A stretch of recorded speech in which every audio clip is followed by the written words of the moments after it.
Hello everyone, welcome to our YouTube channel ITI education. कुछ देर पहले मैंने आप सभी को सबसे पहले BSPSCL टेक्नीशियन ग्रेड 3 वैकेंसी के बारे में अपडेट बताया था, मॉर्निंग में ही बता दिया था और मैंने बोला भी था कि आज वेबसाइट पे फुल नोटिफिकेशन आउट हो जाएगा। तो गाइस फाइनली आप सभी के लिए अच्छी खबर है कि विभाग की ओर से फुल नोटिफिकेशन जारी हो गया है।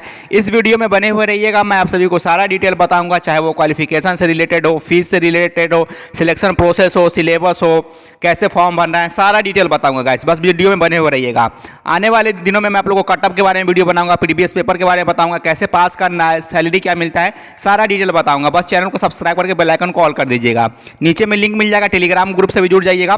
और ये PDF डाउनलोड करने के लिए और इसका फॉर्म ऑनलाइन फिल करने के लिए आप सभी www.itieducation.com वेबसाइट विजिट कर लीजिएगा। गूगल या क्रोम में सर्च कर लीजिएगा। ITI वालों के लिए नंबर 1 वेबसाइट है। यहाँ पे ITI सरकारी नौकरी के सेक्शन से इस नोटिफिकेशन को डाउनलोड कर पाएंगे और इसका फॉर्म भी फिल कर पाएंगे गाइस। यहाँ पे जो वैकेंसी निकाला गया है, तो बहुत दिनों से कैंडिडेट ITI विद्यार्थी वेट कर रहे थे इसी वैकेंसी के लिए। 5 साल लगभग हो चुका है और बहुत सारे कैंडिडेट बहुत दिनों से इंतजार कर रहे थे कब आएगा बहाली, कब आएगा बहाली। तो गाइस आप सभी के लिए बहुत ही ग्रेट अपॉर्चुनिटी है, चूंकि 2000 पोस्ट पे आया है। आप सभी के लिए बहुत ही बेहतरीन मौका है। तैयारी बहुत अच्छे से कीजिएगा। मैं आप लोग को भी एक सेपरेट वीडियो बना के बताऊंगा कैसे तैयारी करना है। अभी मैं आप लोग इस वीडियो में मैं सारा डिटेल बता देता हूं ऑफिशियल नोटिफिकेशन के माध्यम से।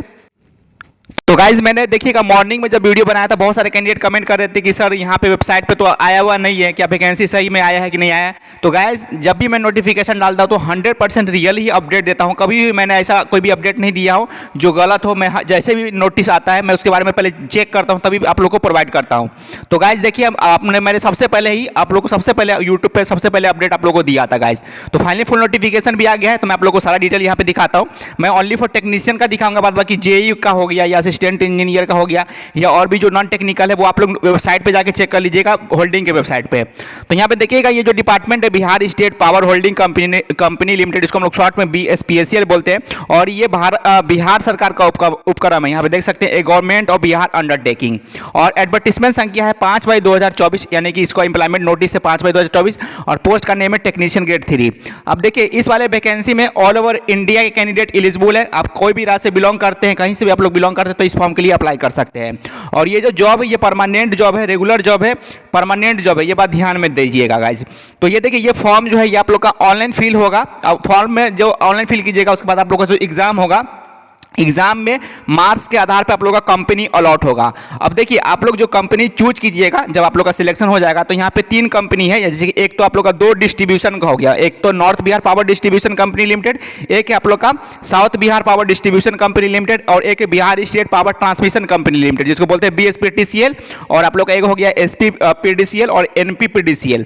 तो ये जो 3 कंपनी है, इन तीनों में से कोई एक कंपनी आप लोग का अलॉट होगा। अब अलॉट कैसे होगा तो आप लोग का मार्क्स के ऊपर डिपेंड करेगा। और जो आप लोग चूज कीजिएगा तो अगर मार्क्स आप लोग का अच्छा रहेगा तो आप लोग को वो मिल जाएगा। मान अगर बाय द वे अगर आपका मार्क्स कम आ रहा है, अगर आप अपने मतलब मनपसंद अनुसार कंपनी में जाना चाह रहे हैं, अगर मार्क्स कम आ रहा है, अगर अलॉट नहीं होता है तो वो विभाग आपका जो भी विभाग तय करेगी कि आप लोगों को कौन कंपनी में दिया जाएगा। तो इसी अनुसार आप लोग का कंपनी अलॉट होगा। तो 2 डिस्ट्रीब्यूशन का कंपनी है, एक NPPDCL और एक SPPDCL, और एक है ट्रांसमिशन का कंपनी BSPTCL जिसको हम लोग बोलते हैं। तो इन 3 कंपनी में आप लोग का पोस्टिंग मिलेगा गाइज। ये हो गया आप लोग का डिटेल। बाद बाकी यहाँ पे देखिएगा टेक्नीशियन ग्रेड 3 का पोस्ट है। यहाँ पे टोटल देखिएगा 2000 पोस्ट है। अब यहाँ पे कैटेगरी वाइज सीटों का मेंशन देख लीजिएगा। तो अनरिजर्व में यहाँ पे जनरल में देखिएगा, जिसको हम लोग मेन का वैकेंसी बोल लीजिए, यानी कि जितने भी मेन से ये वाले में देखिएगा 325 है, जिसको हम लोग इसको जी से मतलब जनरल स्टैंड बोलते हैं। तो जनरल में 325 है और वुमेन में 125 हो गया। वहीं पे EWS में देखिएगा तो जी में 130 है और वुमेन में 30 है। SC कैटेगरी में देखिएगा तो जनरल में आप लोग जिसको जी से स्टैंड मतलब बोला जाता है, यहाँ पे 260 है, वुमेन में 140 है। ST में कैटेगरी में देखिएगा तो जी में मतलब कि जनरल में 26 है, वुमेन में 14 है। EBC कैटेगरी में देखिएगा तो जनरल में 325 है, वुमेन में 175 है। BC कैटेगरी में देखिएगा तो जनरल में 234 है और वुमेन में 126 है।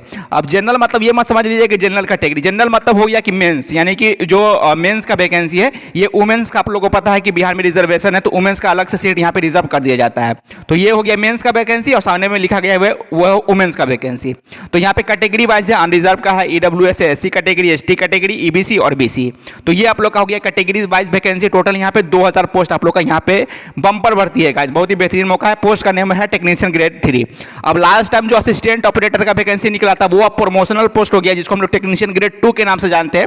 जब इसमें आप लोग ज्वाइन कर लीजिएगा टेक्नीशियन ग्रेड 3 में, तो प्रमोशन होने के बाद आप लोग टेक्नीशियन ग्रेड 2 बन जाइएगा। लेकिन अभी टेक्नीशियन ग्रेड 2 का वैकेंसी अब नहीं आएगा, वो प्रमोशनल पोस्ट हो गया।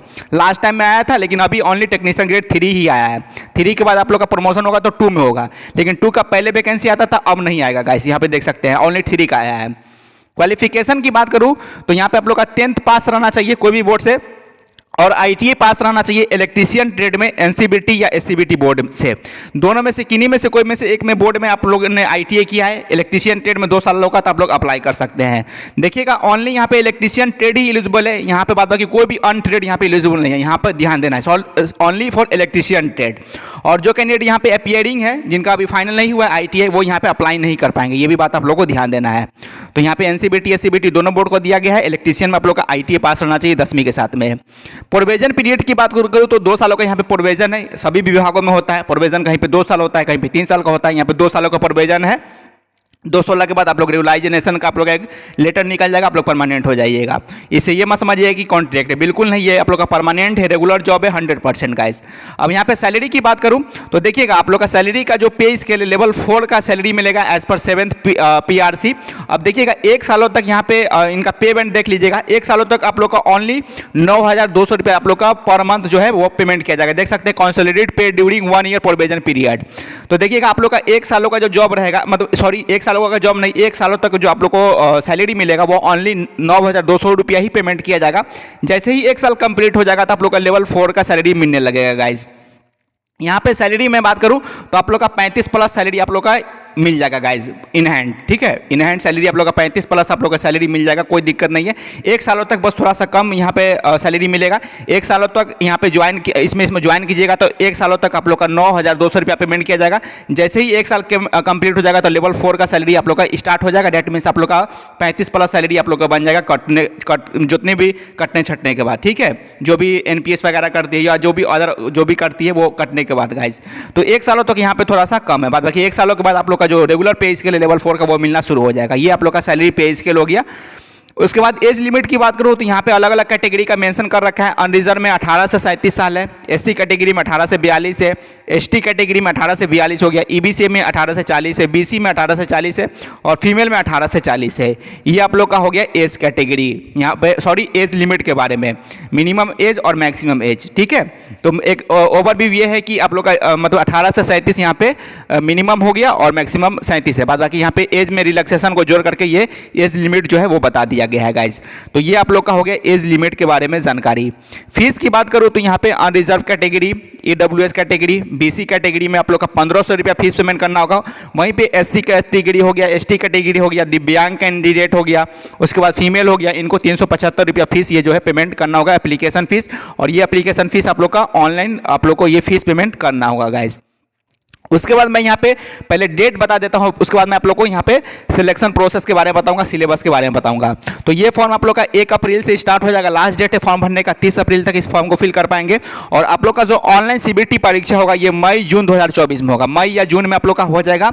तो बहुत ही कम समय है आप लोग के पास में, 1 महीना के आसपास, 1 से 1.5 महीना का समय मिलेगा। आप लोग जल्दी से तैयारी करना शुरू कर दीजिए, तो आप लोग का एग्जाम भी बहुत जल्द हो जाएगा ऑनलाइन सीबीटी परीक्षा। तो ये फॉर्म ऑनलाइन आवेदन होगा, ऑनलाइन फिल कर पाएंगे। तो मैं iteducation.com पे लिंक दे दूंगा। और सबसे इंपॉर्टेंट चीज़ है सिलेबस। अब चलिए मैं आप लोग को सिलेबस के बारे में बताता हूँ। चयन प्रक्रिया, जिसको हम लोग चयन प्रक्रिया के बोलते हैं। तो सबसे पहले जान लीजिए कि आप लोग का जो चयन होगा ऑनलाइन सीबीटी परीक्षा के आधार पर चयन होता है। जैसे ही आप लोग ऑनलाइन में पास कर जाएंगे उसके बाद एक सदर अस्पताल से मेडिकल बनवा लीजिएगा, वो जाके दे दीजिएगा तो आप लोग का चयन हो जाएगा। यहाँ पे मेडिकल भी नहीं होता है, मेडिकल फॉर्मेट में सदर हॉस्पिटल से बना के देना पड़ता है। तो चयन प्रक्रिया आप लोग का ऑनलाइन सीबीटी परीक्षा होगा। यहाँ पे अगर मल्टीपल फेज में होता है तो यहाँ पे नॉर्मलाइजेशन भी होगा। तो ऑनलाइन सीबीटी परीक्षा में इन्होंने एक मिनिमम क्वालिफाइंग मार्क्स बता रखा है कि 40% जो है मिनिमम क्वालिफाइंग है अनरिजर्व कैटेगरी के लिए। बीसी में 36.5 है क्वालिफाइंग मार्क्स, ईबीसी में 34% है और 32% है एससी एसटी और फीमेल कैटेगरी के लिए क्वालिफाइंग मार्क्स। ये आप लोग का क्वालिफाइंग इतना मार्क्स लाना जरूरी है पास होने के लिए मिनिमम। उसके बाद यहाँ पे 1:1 की रेशियो में ये बुलाता है, यानी कि मतलब कि कैंडिडेट को डीबी के लिए, डॉक्यूमेंट वेरिफिकेशन के लिए। तो ये आप लोग का ऑनलाइन सीबीटी परीक्षा हो गया। अब ऑनलाइन सीबीटी परीक्षा में क्या क्या पूछा जाएगा, कितना कितना क्वेश्चन पूछा जाएगा, मैं आप लोग को बता देता हूँ। उसके बाद मैं आप लोग को सिलेबस भी दिखा दूंगा। तो गाइज ऑनलाइन सीबीटी परीक्षा में यहाँ पे देखिएगा कुल 100 प्रश्न पूछा जाएगा, जिसमें से आप लोग का टेक्निकल यानी कि इलेक्ट्रीशियन से टेक्निकल का, ट्रेड थ्योरी का टेक्निकल क्वेश्चन 50 क्वेश्चन पूछा जाएगा। जीके से जनरल नॉलेज से आप लोग का 10 क्वेश्चन पूछा जाएगा। इसी में से करंट अफेयर भी कुछ कुछ क्वेश्चन आता है, जीके में ही मिक्स रहता है, जिसको कुछ क्वेश्चन आप लोग का जनरल अवेयरनेस से भी रहेगा और जीके से भी रहेगा, जिसमें से 10 क्वेश्चन हो गया। रीजनिंग से 10 क्वेश्चन आएगा, हिंदी से 10 प्रश्न आएगा, उसके बाद आप लोग का इंग्लिश से 5 क्वेश्चन आएगा, कंप्यूटर से 15 क्वेश्चन आ जाएगा गाइज। तो इधर आप लोग का टेक्निकल 50 क्वेश्चन हो गया और नॉन टेक्निकल 50। नॉन टेक्निकल में जीके से 10, रीजनिंग से 10, हिंदी से 10, इंग्लिश से 5 और कंप्यूटर से 15। तो सबसे ज़्यादा क्वेश्चन कहाँ से आ रहा है, तो कंप्यूटर से 15 क्वेश्चन सबसे ज़्यादा। तो पहले टेक्निकल से ही आएगा 50 क्वेश्चन, उसके बाद आप लोग का कंप्यूटर का हो गया 15 क्वेश्चन, उसके बाद आप लोग का जीके 10 क्वेश्चन, रीजनिंग 10 क्वेश्चन और हिंदी 10 क्वेश्चन और इंग्लिश का 5 क्वेश्चन। तो टोटल आप लोग का 100 क्वेश्चन हो गया। 100 क्वेश्चन को हल करने के लिए आप लोग को 90 मिनट का समय दिया जाएगा, यानी कि 1.5 घंटा का समय दिया जाएगा, यहाँ पे 90 मिनट का। और सही उत्तर के लिए 1 मार्क मिलेगा और यहाँ पे गलत उत्तर के लिए कोई भी मार्क्स नहीं कटेगा, यानी निगेटिव मार्किंग इस वाले परीक्षा में नहीं होगा, यानी कि निगेटिव मार्किंग नहीं है। ठीक है, तो ये आप लोग का हो गया सेक्शन वाइज, यानी कहाँ से कितना पूछा जाएगा। अब मैं आप लोग को सिलेबस दिखा देता हूँ। तो गाइस देखिए टेक्नीशियन ग्रेड 3 का ये सिलेबस है। यहाँ पे देखिएगा जीके में देखिएगा, तो जीके में से कहाँ से पूछेगा, current affair, national and international हो गया, इंडियन हिस्ट्री है, इंडियन ज्योग्राफी है, इंडियन पॉलिटी है, साइंस एंड टेक्नोलॉजी हो गया। उसी तरीके से लॉजिकल रीजनिंग में देखिएगा तो आप लोग का एनालॉजी से पूछेगा, सिमिलरिटी से पूछेगा, प्रॉब्लम सॉल्विंग से पूछेगा, रिलेशनशिप से, space visualization, arithmetics number series हो गया, अर्थमेटिकल रीजनिंग से हो गया। उसी तरीके से हिंदी में देखिएगा तो हिंदी से कहाँ से क्वेश्चन आएगा, तो grammar, vocabulary, comprehension, fill in the blanks, error detection, antonym, synonyms, phrase, मुहावरे, ये आप लोग का हिंदी का। उसी तरीके से यहाँ पे इंग्लिश में देखिएगा तो सैनोनिम्स हो गया, antonyms, one word substitute, error detection, idem phrase, passage comprehension, ये आप लोग का हो गया इंग्लिश से प्रश्न। उसके बाद कंप्यूटर का देखिएगा, कंप्यूटर कहाँ से पूछा जाएगा, फंडामेंटल ऑफ कंप्यूटर से होगा, यहाँ पे चैप्टर दिया गया है। उसके बाद basic concept of computer, hardware and software chapter दिया गया है। Basic knowledge of MS office, ये भी दिया गया है।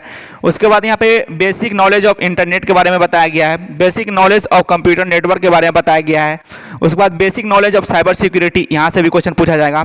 और मेन आप लोग का टेक्निकल का देखिएगा कुल 18 चैप्टर यहाँ पे मेंशन किया गया है इलेक्ट्रीशियन का। तो कौन कौन सा है, एसी मशीन वाइंडिंग है, अल्टरनेटर है, सर्किट ब्रेकर है, डीसी ड्राइव है, डीसी मशीन वाइंडिंग है, डोमेस्टिक अप्लायंसेस है, इल्यूमिनेशन है, इंडस्ट्रियल वायरिंग हो गया, मशीन कंट्रोल कैबिनेट या कंट्रोल पैनल लेआउट या असेंबली वायरिंग हो गया, पावर जनरेशन है, single phase induction motor, synchronous motor. उसके बाद यहाँ पे पावर प्लांट है, जैसे कि thermal, hydro electric, nuclear, non conventional power plant हो गया। उसके बाद 3 phase induction motor, transformer winding हो गया। उसके बाद ट्रांसमिशन ऑफ इलेक्ट्रिकल पावर हो गया। उसके बाद वेरिएबल वोल्टेज, वेरिएबल फ्रीक्वेंसी या एसी ड्राइव जिसको हम लोग बोलते हैं, ये हो गया। अंडरग्राउंड केबलिंग हो गया। तो यहाँ से आप लोग का हो गया टेक्निकल का पोर्शन। तो गाइज मैंने आप लोग को सारा डिटेल बता दिया हूँ, सिलेबस से लेकर के, फीस से लेकर के, फॉर्म कैसे बनना है, सारा चयन प्रक्रिया, एज लिमिट, सारा डिटेल बता दिया। हम बाकी कोई भी अनडिटेल छूट गया होगा तो आप लोग कमेंट कर दीजिएगा। बाद बाकी मैं आप लोग को कटअप का भी वीडियो बना दूंगा, कितना कटअप गया था लास्ट टाइम, और भी वीडियो आप लोग को मैं प्रोवाइड करूंगा। तो iteeducation.com पे विजिट कर लीजिएगा, वहाँ पे ये नोटिफिकेशन आप सभी को मिल जाएगा। मिलूंगा नई वीडियो में नई जानकारी के साथ। धन्यवाद।